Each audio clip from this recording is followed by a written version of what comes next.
সংশোধন হয়ে গেল, সব সংশোধন যদি হয়, সংশোধন তো না, সংস্কার, এতে রাষ্ট্রের ক্ষতি কি, দেশের জনগণের ক্ষতি কি? কিংবা এই সংস্কার হয়ে যাওয়ার পর কালকে সকালে কি জামাত ইসলাম ক্ষমতায় চলে আসবে? নাকি ছাত্র শিবির ক্ষমতায় চলে আসবে?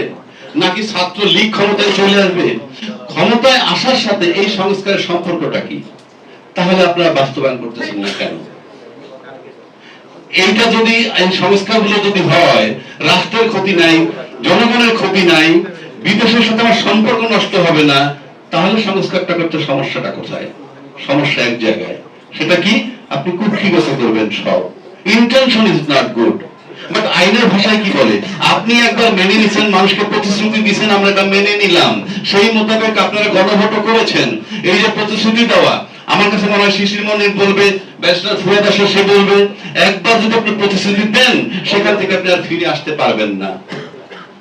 আপনারা প্র্যাকটিক্যাল লাইফে দেখবেন, ঘরে ফ্যামিলিকে যদি একটা কথা দেন যে এটা করব, পরে দেখলেন যে আপনার অ্যাবিলিটি নাই, ফিরে আসা কষ্ট। তার মানে কি? আইনটা কিছুই না, আপনার ইন্টেনশন। আপনি রাজি হয়েছেন, সম্মতি দিয়েছেন, প্রধানমন্ত্রী বলছেন যে আপনারা হাতে ভোট দিবেন। এখন প্রধানমন্ত্রী কিন্তু একেবারেই নীরব। তাহলে প্রধানমন্ত্রীর কথার মূল্যায়ন কোথায়? প্রধানমন্ত্রী কেন কথা বলছেন না? আমি দেখলাম গতকালকে স্বরাষ্ট্রমন্ত্রী সালাউদ্দিন সাহেব বলছেন পার্লামেন্টে কি, যে রাষ্ট্রপতিকে উনি জিজ্ঞেস করছিলেন এই অধ্যাদেশে এই স্বাক্ষর করার পর যে আপনি কি এটা স্বাক্ষর করেছেন? উনি বলছেন আমি স্বাক্ষর করতে পারি না, কিন্তু আমাকে পারাচ্ছে। আচ্ছা, ভালো কথা, আপনাকে পারাচ্ছে।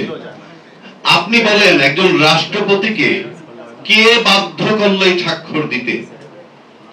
যে বাধ্য করেছেন সে তো ক্রিমিনাল অফেন্স করেছেন।